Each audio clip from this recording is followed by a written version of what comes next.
welcome friends. So this is the first session on team management. As we discussed that team is very essential for a good quality research publication.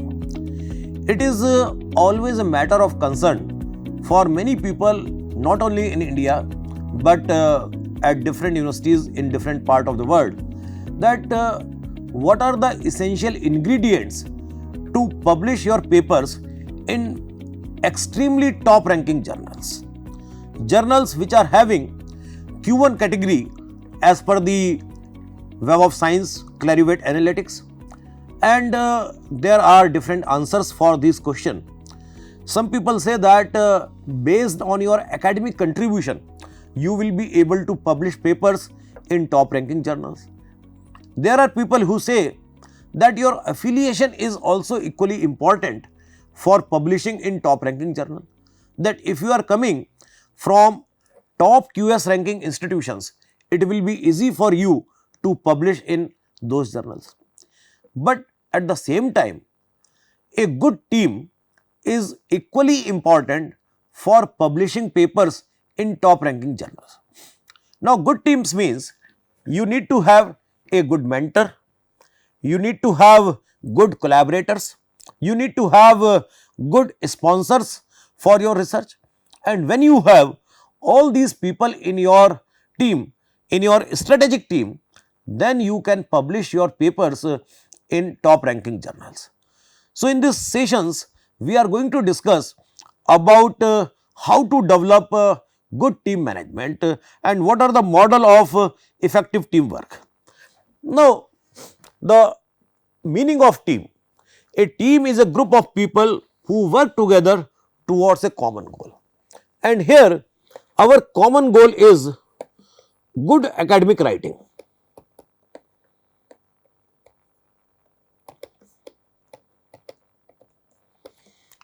Which can lead to publication. So, that is the purpose of developing team in this particular context. So, common goal aspect is very critical.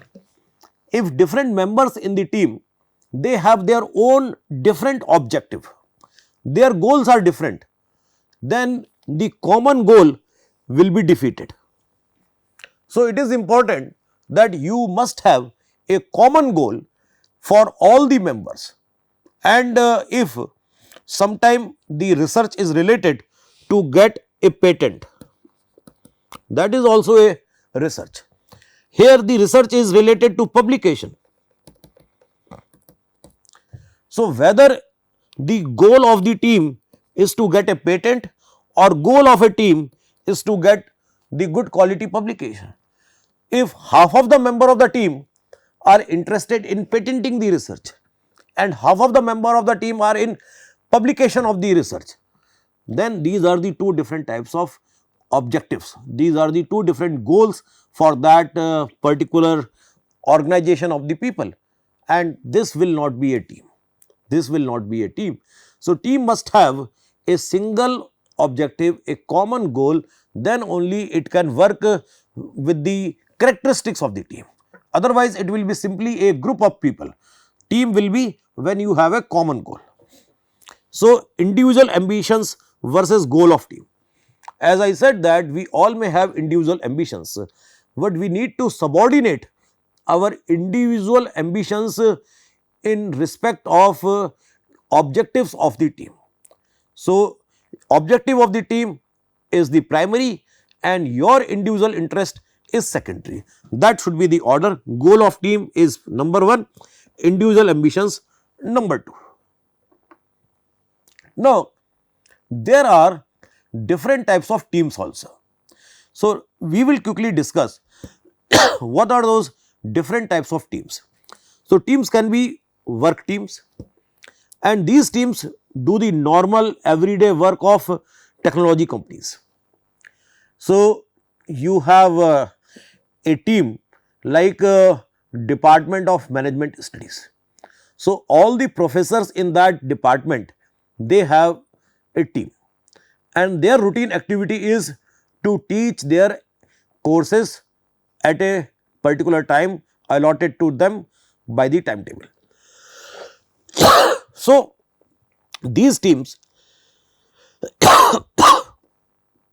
are doing the routine kind of work, and their importance with respect to our academic writing is not very significant, because their job is a routine job.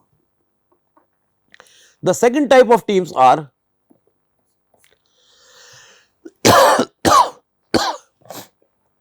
improvement teams, and these improvement teams are developed for some special purposes, and these are cross functional teams, and these cross functional teams are the starting point of academic writing teams.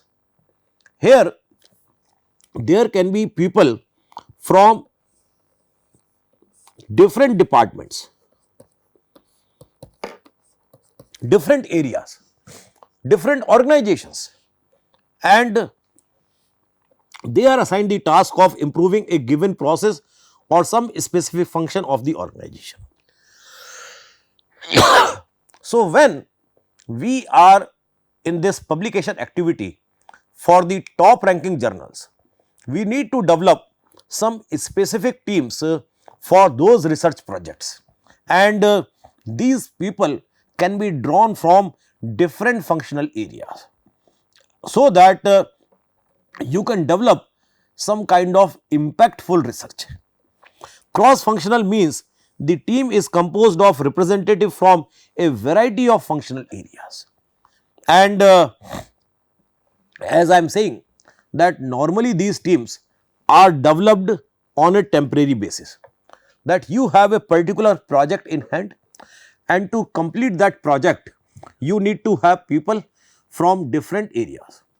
So, I will like to give you an example here, that we have got a project from Ministry of Forest, and in that project we need to find some kind of solution for pine needles in Himalayan region, and we started working on developing the solution. Now, in that process of developing the solution, since I come from management background, so I required lot of people who can help me, and I contacted mechanical engineers, I contacted biochemistry people, I contacted people from the petroleum engineering background, I contacted people from the social service area point of view. So, all these people are coming from different functional areas. We started collecting pine needles so that we can study their biochemistry, and then we started converting those pine needles into biobriquettes, and it can be an alternative source of fuel in upper Himalayan regions. And then we started developing some kind of machine so that briquetting can be done without much efforts, and we started working on developing some kind of value chains for those pine needles.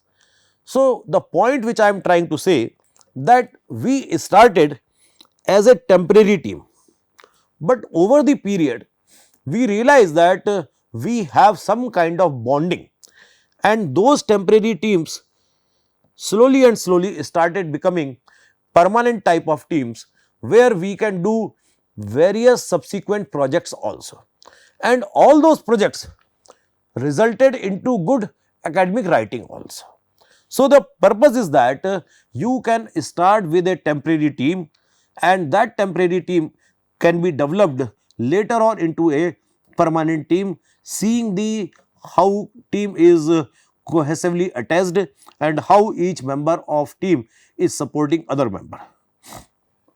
Then another type of team is also known as standing committee, and this particular word we hear more in terms of our parliamentary system of working. So, standing teams are responsible for carrying out ongoing assignments related to a specific function or discipline. So, these are some kind of a permanent team which are assigned a kind of work which is suitable to that particular team.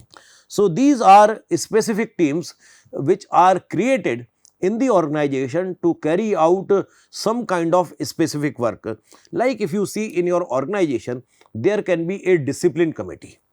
So, that discipline committee is for a particular academic year, and all matters related to discipline are brought to that committee, and that committee meets and discuss about those issues. So, that is a kind of a standing committee. So, for particular issues you make standing committees, and these are taken to particular task. Then how can you work as a team? And there are large number of factors which work against effective teamwork. We need to have good team, we need to have a good improvement team and environment in the organization, but there are large number of factors which are against the teamwork, and some of them can be personal identity of team members. If some member of the team is very tall not in terms of height but in terms of personality, so that tall personality will overshadow other members of the team. So, many a times this is not going to help the entire teamwork.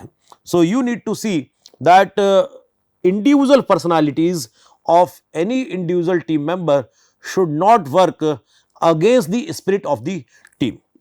Relationships among team members. Many a time team members may not have positive relations with each other. There may be some personal rivalries between the team members. So, you have to tackle those issues related to team members' personalities. Identity within the organization. How team is viewed in the organization. Like I gave the example of one standing committee, discipline committee. Sometime this discipline committee may have this kind of identity that it is a very tough committee. If any matter goes to this discipline committee, they are going to take very harsh action against these students. Sometimes this kind of identity may be there that this is a very soft committee. So, if matter goes to them, they are not going to take any action. So, that type of identity is also a very you can say dangerous environment for the team activities. Why it is dangerous? Because then you lose the common objective, common goal of the team, that you are a committee to ensure proper discipline in the organization. But because of this perception issue, you will not be able to deliver as per your common objective. So, that is again a challenge. So, these are some of the challenges with respect to effective teamwork in the organization. Then these are a list of traits that promote effective teamwork, and these are very simple things: honesty, selflessness, dependability, enthusiasm, responsibility, cooperativeness, and so on, which we will discuss in our coming two sessions also. So, with this we come to end of this session, where we discuss that what is a team and what are the different types of team and some of the challenges which are there for effective team management. With this we come to end of this session. Thank you very much.